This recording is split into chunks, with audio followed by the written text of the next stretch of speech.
Entonces, gran cuestión es la que nos trae hoy día la importancia del voto católico, la importancia de establecer qué principios católicos son innegociables en política.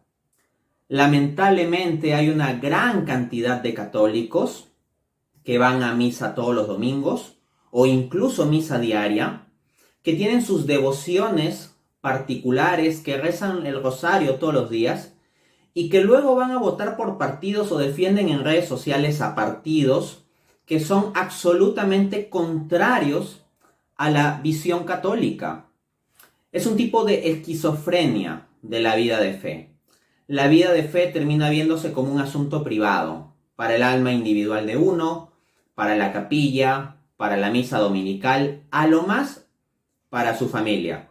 Pero no se suele ver a la fe como un asunto social, como una instancia que debe procurar influir y conquistar para Cristo todas las dimensiones de la vida social, incluida la economía y la política. Entonces uno muchas veces se encuentra con pretendidos católicos que en su espiritualidad como que son muy católicos ahí de cumplir los ritos y las normas y las tradiciones, pero luego tienen un conjunto de ideologías económicas que son contrarias a la fe de la iglesia, o realizan un conjunto de elecciones en los procesos de votación que son contrarios a la fe católica. Entonces vamos a entender bien cuáles son estos principios no negociables. Y esto nos lo establece con mucha claridad el Papa Benedicto XVI en su exhortación apostólica Sacramentum Caritatis del año 2007. En el numeral 83 dice el Papa Benedicto, abro cita: es importante notar lo que los padres sinodales han denominado coherencia eucarística, a la cual está llamada objetivamente nuestra vida. En efecto, el culto agradable a Dios nunca es un acto meramente privado, sin consecuencias en nuestras relaciones sociales. Al contrario, exige el testimonio público de la propia fe. Paro ahí la cita para desde ya empezar con una reflexión. Ese católico que puede estar recibiendo la Eucaristía en la boca y de rodillas, lo cual está muy bien, esa reverencia al sacramento, lamentablemente a veces es el mismo católico que termina votando por partidos que van contra principios innegociables de la fe católica. Ese católico que en su momento privado de recepción de la Eucaristía puede estar teniendo toda la atención del mundo, puede asimismo olvidarse de Cristo cuando se trata de votar por un partido político o apoyar a otro. Entonces, esa esquizofrenia entre una vida privada espiritual católica y luego una vida pública en donde uno vota por partidos anticatólicos o con principios contrarios a la fe católica, es una incoherencia. Y por eso es que el Papa Benedicto XVI nos llama la coherencia eucarística. Cristo, ese Cristo que tú pones en ti en el sacramento de la Eucaristía, tiene que estar presente en tu mano también cuando depositas un voto o un papel en el ánfora. Sigo con la cita. Obviamente esto vale para todos los bautizados, pero tiene una importancia particular para quienes, por la posición social o política que ocupan, han de tomar decisiones sobre valores fundamentales, como el respeto y la defensa de la vida humana, desde su concepción hasta el fin natural. Ahí ya tenemos un primer punto, vida humana. 2. Luego, la familia. Segundo punto, familia. La familia, fundada en el matrimonio entre hombre y mujer. 3. La libertad de educación de los hijos. Y 4. La promoción del bien común en todas sus formas. Estos valores no son negociables. Repito lo que dice el magisterio con Benedicto XVI. Repito, estos valores no son negociables. ¿Y cuáles son esos valores? Los que se acaban de listar. 1. Vida humana. 2. Familia. 3. Libertad de educación. 4. Bien común. Continúo con la cita. Así pues, los políticos y los legisladores católicos, conscientes de su grave responsabilidad social, deben sentirse particularmente interpelados por su conciencia, rectamente formada, para presentar y apoyar leyes inspiradas en los valores fundados en la naturaleza humana. Esto tiene además una relación objetiva con la Eucaristía. Véase 1 Corintios 11, del 27 al 29. Los obispos han de llamar constantemente la atención sobre estos valores. Ello es parte de la responsabilidad para con la grey que se les ha confiado. Fin de cita. Entonces, no te está diciendo el documento directamente que el obispo debe decirte por cuál partido votar o no votar, pero el documento sí está diciendo que los pastores, esto es, los obispos, los presbíteros, deben ser insistentes en recordar a los católicos los principios innegociables en política. Y cualquier católico, pues con un poquito de cerebro, si entiende los principios no negociables, fácilmente se da cuenta, si es que se informa, de qué partidos tienen propuestas o visiones que contradicen algunos de esos principios no negociables. Nótese asimismo cómo se hace una referencia bíblica a 1 Corintios 11, del 27 al 29. En ese texto, el apóstol Pablo dice que tengamos cuidado de examinar nuestra conciencia cuando vayamos a participar del sacramento del altar, porque si tomamos de la copa y comemos del pan, indignamente pecamos contra el cuerpo y la sangre del Señor. Entonces, al examinar nuestra conciencia, no solo se trata de que examinemos nuestra vida privada, sino también nuestra vida pública o nuestra actividad pública. Si hay alguien que es congresista y es católico y vota en contra de un principio no negociable de la fe católica, o si hay un católico que vota por un partido que contradice un principio no negociable de la fe católica, ahí hay culpabilidad y entonces está manchando el sacramento del altar. Pero no se trata simplemente de la exhortación apostólica, sino que en el resumen oficial del magisterio, el Catecismo de la Iglesia Católica, se nos indica lo siguiente. Catecismo de la Iglesia Católica, numeral 2211. La comunidad política tiene el deber de honrar a la familia, asistirla y asegurarla especialmente. Ahí está diciendo los deberes de la comunidad política. Paso a listarlos. Si tú ves una propuesta política que claramente contradice uno o más de estos deberes, ya esa propuesta política tiene al catecismo en contra. Si tú prefieres seguir a un político o a un partido o a una ideología de color rojo o amarillo, porque a ti te da la gana y no te da la gana a su vez de escuchar la voz de la iglesia en el catecismo, pues allá tú, pero no te pretendas católico. Cito. 1. La libertad de fundar un hogar, de tener hijos y de educarlos, de acuerdo con sus propias convicciones morales y religiosas. 2. La protección de la estabilidad del vínculo conyugal y de la institución familiar. 3. La libertad de profesar su fe, transmitirla, educar a sus hijos en ella con los medios y las instituciones necesarios. 4. El derecho a la propiedad privada, a la libertad de iniciativa, a tener un trabajo, una vivienda, el derecho a emigrar. 5. Conforme a las instituciones del país, el derecho a la atención médica, a la asistencia de personas de edad, a los subsidios familiares. Ahí va 1, 2, 3, 4, 5, 6. La protección de la seguridad y la higiene, especialmente por lo que se refiere a peligros como la droga, la pornografía, el alcoholismo, etc. 7. Libertad para formar asociaciones con otras familias y de estar así representadas ante las autoridades civiles. Fin de cita del Catecismo de la Iglesia Católica. Pues bien, dense cuenta, por ejemplo, la gente que vota por partidos comunistas, marxistas.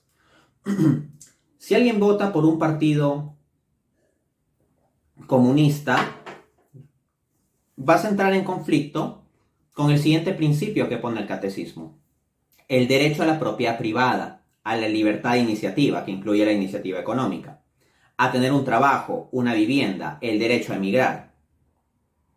Los gobiernos comunistas restringen, controlan o pisotean este conjunto de derechos. Ahora bien, tú dirás, no, pero yo no estoy con los comunistas. Ah, pero si tú estás con los liberales y en lugar de identificarte con la imagen de Jesucristo, de la Virgen María, etc., lo que llenas es tus redes sociales de una banderita amarilla con una serpiente allí, si andas en ese club de los liberales, los libertarios, pues mira lo que te dice el catecismo. Conforme a las instituciones del país, el derecho a la atención médica, a la asistencia a las personas de edad, a los subsidios familiares. Si hay un político liberal que te dice, voy a eliminar todos los subsidios, ahí como que se está chocando con el catecismo. Yo sé que a los libertarios no les gusta escuchar eso, pero aquí yo vengo a decir cuáles son los principios de la iglesia, les guste o no les gustan los libertarios o los que se pretendan católicos liberales.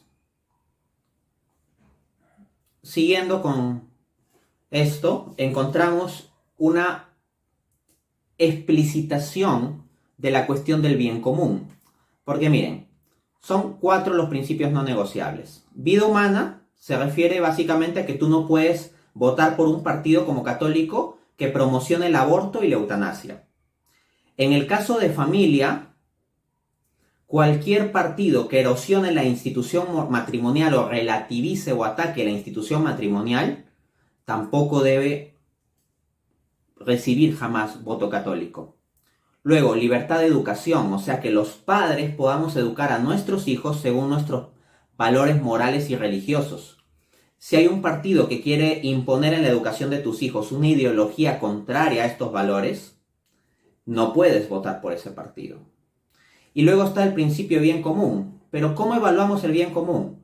Bueno, la doctrina social de la Iglesia se ha pronunciado al menos sobre 2 casos extremos de ideologías que a su vez tienen programas políticos que son contrarios al bien común. Dice el Papa Juan Pablo II en la Solicitudo Rei Socialis de 1987, numeral 21.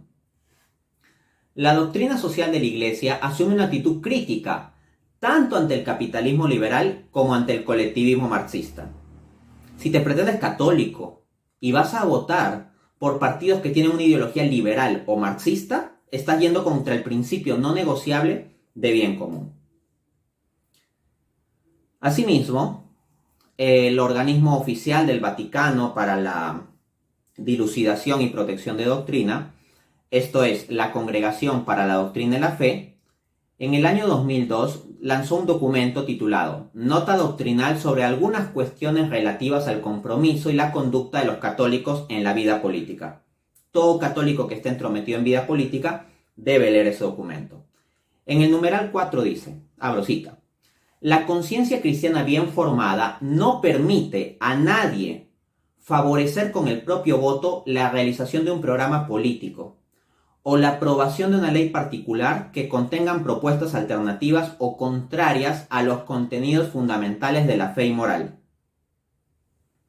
Ya que las verdades de fe constituyen una unidad inseparable, no es lógico el aislamiento de uno solo de sus contenidos en detrimento de la totalidad de la doctrina católica. El compromiso político a favor de un aspecto aislado de la doctrina social de la Iglesia no basta para satisfacer la responsabilidad de la búsqueda del bien común en su totalidad. Esto es importantísimo y yo sé que lo que voy a decir aquí va a doler, pero si yo digo simplemente cosas que no duelen es que estoy yendo con la corriente del mundo. Yo no voy a ir con la corriente del mundo. Soy una persona débil, indigna de Cristo, pero Él por su gracia me impulsa a proclamar ciertas cosas que son necesarias. Y aún siendo indigno yo, diré junto con San Pablo, ay de mí si no predicare. Entonces he de decir lo que he de decir, y es lo siguiente. Mucha de la acción católica en política se ha reducido, lo voy a decir con todas sus letras, miserablemente a un providismo. Yo soy absolutamente provida. No estoy de acuerdo con el aborto en ninguna circunstancia. pueden buscar mi nombre en internet con la palabra aborto, en YouTube por ejemplo, y les va a salir un conjunto de intervenciones mías en donde hablo en contra del aborto. Entonces, en primer lugar, que eso quede muy claro. Pero reducir toda la acción política católica simplemente a opongámonos a que se apruebe el aborto, o pongámonos simplemente al aborto y la ideología de género, es incumplir con esto que nos está diciendo la Congregación para la Doctrina de la Fe. Porque miren, vuelvo a leerlo. El compromiso político a favor de un aspecto aislado de la doctrina social de la Iglesia no basta para satisfacer la responsabilidad de la búsqueda del bien común en su totalidad. Imagínate esa gente de la teología de la liberación hace unas décadas. Hoy en día los criticamos tanto, ¿no? Ah, sí, estos locos de la teología de la liberación. Pero ellos ¿con qué se comprometían? Con la noción de justicia social. Aislaban la noción de justicia social y de opción preferencial por los pobres, aislaban ese elemento de la doctrina social católica de todo lo demás. Y con tal de propugnar su ideal de justicia social, esos católicos pro teología de la liberación eran capaces de apoyar partidos políticos que están a favor del aborto.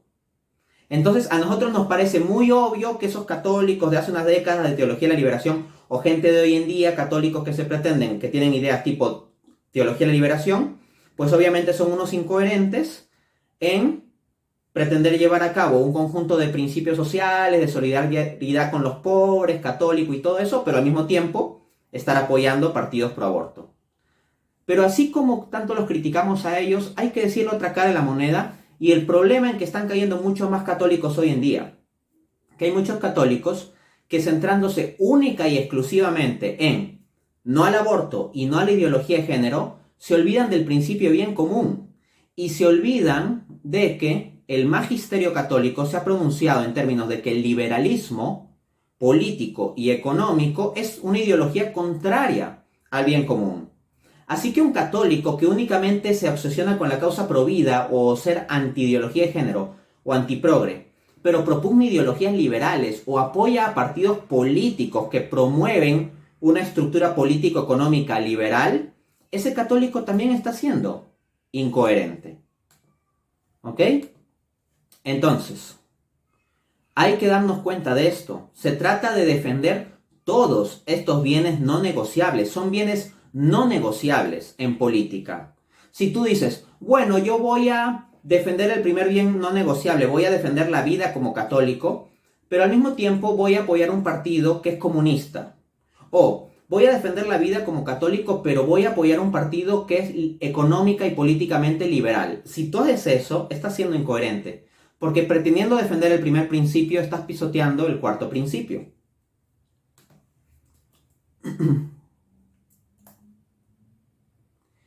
Dice a su vez este mismo documento en el numeral 4. Cuando la acción política tiene que ver con principios morales que no admiten derogaciones, excepciones o compromiso alguno, es cuando el empeño de los católicos se hace más evidente y cargado de responsabilidad. Ante estas exigencias éticas fundamentales e irrenunciables, en efecto, los creyentes deben saber que está en juego la esencia del orden moral, que concierne al bien integral de la persona. En el caso de leyes civiles en materia de aborto y eutanasia, que no hay que confundir con la renuncia al ensañamiento terapéutico, que es moralmente legítima. Ojo, no está hablando aquí de aborto terapéutico, sino ensañamiento terapéutico, que es una cosa distinta. Que deben tutelar el derecho primario a la vida desde su concepción hasta su término natural. Del mismo modo, hay que insistir en el deber de respetar y proteger los derechos del embrión humano. Análogamente, debe ser salvaguardada la tutela y la promoción de la familia, fundada en el matrimonio monogámico entre personas de sexo opuesto y protegida en su unidad y estabilidad frente a las leyes modernas sobre el divorcio. A la familia no pueden ser jurídicamente equiparadas otras formas de convivencia, ni éstas pueden recibir, en cuanto tales, reconocimiento legal. Si tú sigues a un liberal que te dice, bueno, que no le llamemos matrimonio, pero démosle un reconocimiento legal con una figura legal, bueno, Eres libre de seguir más a algún político o ideólogo liberal, pero no pretendas que eres un católico coherente. No estás siguiendo la voz del magisterio, estás siguiendo otras voces. Si quieres seguir la corriente del mundo, hace unos tiempos estaba de moda el comunismo entre los jóvenes. Hoy en día está de moda ser liberal. Si tú quieres seguir las moditas, allá tú, pero no pretendas ser católico. No te llames católico porque manchas el nombre católico. Sigo leyendo.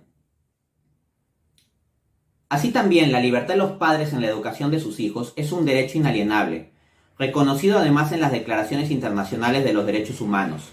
Del mismo modo, se debe pensar en la tutela social de los menores y en la liberación de las víctimas de las modernas formas de esclavitud. Piénsese, por ejemplo, en la droga y la explotación de la prostitución. No puede quedar fuera de este elenco el derecho a la libertad religiosa y el desarrollo de una economía que esté al servicio de la persona humana y del bien común, en respeto a la justicia social, del principio de solidaridad humana y de subsidiariedad, según el cual deben ser reconocidos, respetados y promovidos los derechos de las personas, de las familias y de las asociaciones, así como su ejercicio. Finalmente, ¿cómo no contemplar entre los citados ejemplos el gran tema de la paz? Entonces, si tú votas por un político comunista, ¿sabes a qué estás faltando? A esto, al principio de subsidiariedad. Un político estatista que va a querer que el Estado controle toda la economía va en contra del principio de subsidiariedad. Principio que dice que en principio, ¿no?, en circunstancias estándar, puede haber excepciones, claro está, pero en circunstancias normales hay que permitir que los individuos privados o las libres asociaciones de los individuos se encarguen de las cosas, en lugar de que el Estado esté metiéndose en todo. Pero a su vez, si tú apoyas a un político liberal, vas en contra de esto, el respeto a la justicia social. Estos políticos liberales, siguiendo la línea de la escuela austríaca y los escritos de Friedrich von Hayek, te dicen, la justicia social es un espejismo, es una tontería, es una cosa mala. Bueno, tú puedes escuchar la voz de algún político que desprecie la noción católica de justicia social. Allá tú, pero no pretendas que estás en línea con la enseñanza católica. Prefiero quedarme en la iglesia con un grupo más reducido de católicos, pero coherentes, que con un grupo gigante de católicos incoherentes que combinan la fe. Se llaman católicos, pero son pro aborto. Se llaman católicos, pero votan por comunistas. Se llaman católicos, pero votan por liberales. Se llaman católicos, pero apoyan la ideología de género o cosas raras en contra de la familia. Es mejor una iglesia más pequeña de mejores católicos. Eso transforma más al mundo. Luego, para ir cerrando. Última cita de este documento en el numeral 7. En circunstancias recientes ha ocurrido que incluso en el seno de algunas asociaciones u organizaciones de inspiración católica han surgido orientaciones de apoyo a fuerzas y movimientos políticos que han expresado posiciones contrarias a la enseñanza moral y social de la Iglesia en cuestiones éticas fundamentales. Tales opciones y posiciones, siendo contradictorios con los principios básicos de la conciencia cristiana, son incompatibles con la pertenencia a asociaciones u organizaciones que se definen católicas.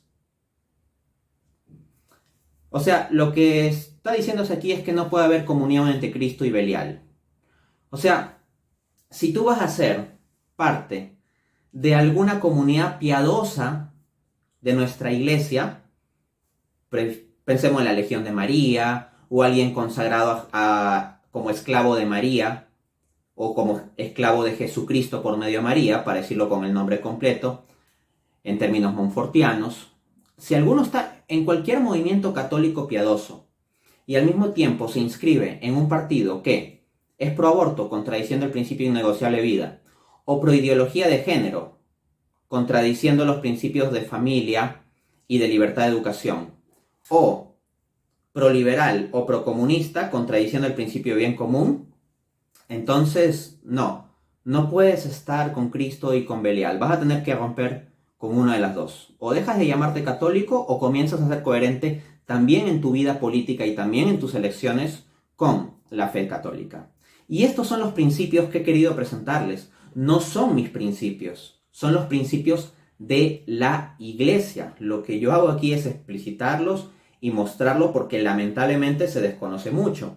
Como dice Dios en las Escrituras, en el Antiguo Testamento, casi quejándose, ¿no? Mi pueblo perece por falta de conocimiento. Entonces es necesario transmitir este conocimiento. Ahora, lo que yo pido es que cada uno de ustedes tenga criterio. Es decir, no pretendan aquí que cada persona me va a enviar un mensaje privado diciendo, Dante, ¿por qué partido tengo que votar yo? De estos partidos, ¿por cuál voto? ¿O no voto por ninguno? ¿O voto por cualquiera? ¿Voto por el rojo o por el amarillo? ¿Voto por el azul o por el verde? Tengan criterio, por favor, e infórmense. Estoy estableciendo de forma muy clara los principios. Entonces, como cada uno está en capacidad racional de entender estos principios, también estará en capacidad racional de informarse. Todo ese tiempo que gastas inútilmente discutiendo con extraños en redes sociales, lo podrías invertir en comprender mejor estos principios e informarte sobre lo que dicen las propuestas políticas del país en el que estés y tomar una decisión y ver si es que contradicen o no estos principios y ser coherentes con ellos. En ese sentido, no es mi interés aquí entrar a la cuestión partidaria, decir este partido en concreto está bien, este partido en concreto está mal, sino establecer los principios para que cada uno, con su recta razón, juzgue con juicio justo. Muchas gracias.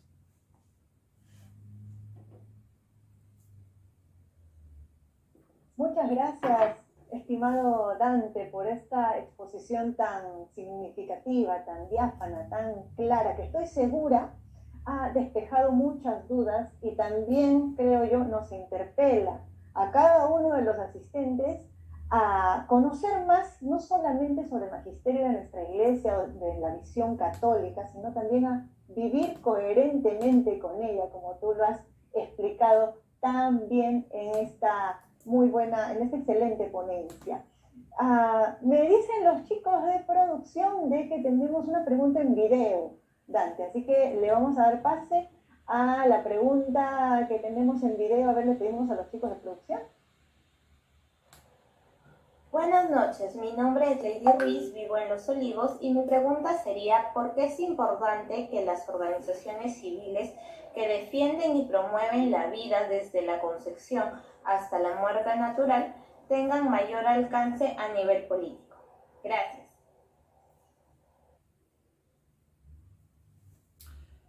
Es sumamente importante que cualquier organización civil que defienda cada uno de estos principios tenga el mayor alcance posible en la política. Porque tenemos que procurar que el reino de Cristo sea sobre absolutamente todo. Pero esto implica también el reino de Cristo completo. O sea, Cristo, pensemos lo siguiente por un momento.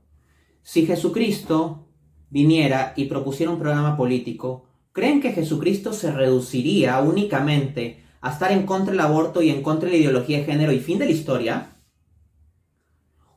Quien conoce mi trabajo sabe que yo estoy fuertemente en contra de esas cosas, pero a mí lo que me fastidia es el reduccionismo en que muchos católicos se conforman con, bueno, yo soy antiaborto, yo soy anti-ideología de género, soy antifeminista, soy antiprogre, pero a mí lo que me interesa es que seas pro-Cristo. Entonces, en política, ¿tú eres pro-Cristo o dejas que el sistema, con tal que no haya aborto y con tal que no haya ideología de género, dejas que el sistema político te lo construyan los liberales o los comunistas? O en el tema económico, ya, o sea, con tal que no se apruebe el aborto y no hay ideología de género, ahí sí tú dejas que tu sistema económico te lo construyan los liberales o los comunistas.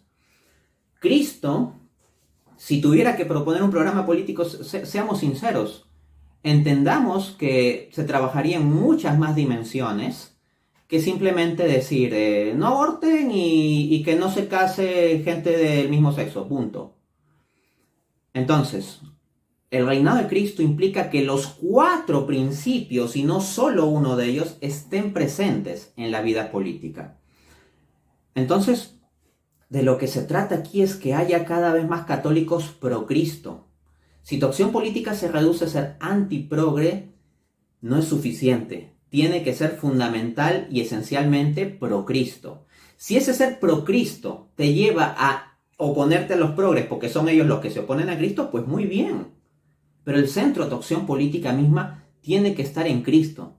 Decir esto no es fácil, decir esto no es popular, no es lo que va a dar millones de visitas en YouTube. Los millones de visitas normalmente vienen por apoyar las ideologías de moda.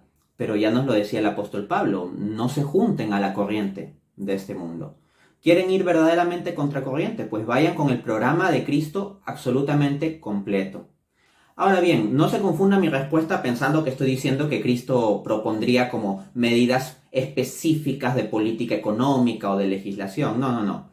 Lo que hablo es de los principios cristianos, los principios que fluyen de Cristo. Y lo que digo es que esos principios que están en la doctrina social de la Iglesia van mucho más allá de las causas en las que normalmente se concentran los católicos. Y mi problema no es aquello en lo que se concentran, que yo estoy muy de acuerdo.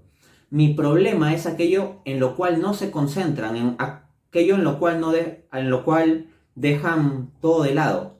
Se los pongo con una analogía futbolística. Imagínate un partido de fútbol en donde tienes al grupo católico versus el grupo anticatólico, ¿ya? Y los católicos, porque nos hemos comprado el cuentito que nos han dicho unos liberales, pensamos que que absolutamente todo el mal de la humanidad está en el lado izquierdo. En la izquierda, en la negra izquierda. Entonces, si todo está por la izquierda, ¿qué va a hacer el arquero? Va a estar pendiente que no le metan gol por la izquierda. ¿Y qué van a hacer los defensas? Se van a ir para la izquierda. O sea, toda la parte defensiva del equipo se va a tirar para la izquierda protegiendo. Y les dejas el flanco derecho para que te hagan golazos. Y así lo que nosotros tenemos es que élites de poder financiero y político, al mismo tiempo que andamos con los debates sobre ideología de género, aborto, etc., nos construyen leyes, nos construyen economía, nos construyen política, nos construyen educación, desestructuran nuestros países con corrupción y hacen sus marañas geopolíticas. Y nosotros ni cuenta porque pensamos que todo el mal posible está solo en el flanco izquierdo, en las marxistas, en las feministas y fin de la historia. Sería una forma muy tonta de actuar en un partido de fútbol. Hay que cuidar todos los flancos. Muchas gracias, Dante. Me gusta mucho la analogía que utilizas con el arco y la defensa, y que todos se vayan solamente a defender un lado de todo el terreno, que en realidad deberíamos estar conscientes de todos los flancos en los que tenemos que estar atentos. Gracias por esa analogía, de verdad. Gracias por tu tiempo también. Tenemos otra pregunta, esta sí, bueno, la voy a leer del chat. Y Francisco García pregunta: ¿hasta qué punto podría ser un quinto principio no negociable algún elemento o conjunto de elementos de un determinado sistema político, social o económico, como la economía social de mercado? Esta es la pregunta que nos hace Francisco García. Cuando hablamos sobre economía social de mercado, o hablamos sobre lo político, lo económico, esto básicamente puede englobarse en el cuarto principio, que es en realidad el más amplio. En primer lugar, entendamos que la fuente magisterio no somos nosotros. La fuente magisterio es la jerarquía de la Iglesia en instancias como los documentos oficiales. Entonces, acá lo que tenemos es una fijación de 4 principios. Si eventualmente el magisterio desea dar luz o explicitar algo adicional, estemos atentos a ello. Ahora bien, no veo una necesidad absoluta de introducir como un quinto principio por separado para este efecto, por 2 razones. Primero, porque estas consideraciones se pueden tener en cuenta dentro del principio de bien común. En el marco de bien común uno puede pensar sobre cuáles son las opciones jurídico, políticas o económicas que permiten propiciar más el bienestar de los individuos y el conjunto de la sociedad. Pero de otro lado también hay que recordar algo que establece la doctrina social de la Iglesia y sobre lo cual también insistió Juan Pablo II, en términos de que la Iglesia Católica no se encarga de proponer programas específicos a nivel técnico de la cuestión económica o política. O sea, la doctrina social de la Iglesia no es que nos tenga que decir cuánto es la cotización del dólar o cuánto debe ser la tasa de interés de referencia del Banco Central. Ni siquiera tiene que decirnos si es que debe o no debe haber un banco central o cosas por el estilo. O sea, a lo que voy es que la fe católica deja apertura a los fieles de considerar diversas opciones sobre cómo realizar estos principios. Pero al mismo tiempo el magisterio se ha pronunciado sobre al menos ciertas opciones que están restringidas, o sea que no son opciones disponibles. El capitalismo liberal y el comunismo marxista. Si profundizan más en mi trabajo o ven en mi canal de YouTube la lista de reproducción titulada Economía y Fe Cristiana, van a haber toneladas de citas y argumentación sobre este punto. ¿Ok? Pero entonces, fuera de esos extremos condenados y lo que sea totalitarismos, pues la fe católica está abierta a distintas alternativas. Es posible tener una economía social de mercado en un marco general capitalista que esté más o menos en lo posible en línea con los principios de la doctrina social de la Iglesia. Pero también es posible tenerlo con sistemas distintos como el distributismo o el corporatismo. O también es posible cumplir, o fue posible cumplirlo de algún modo, imperfecto siempre, porque los sistemas son siempre imperfectos, en el marco del feudalismo.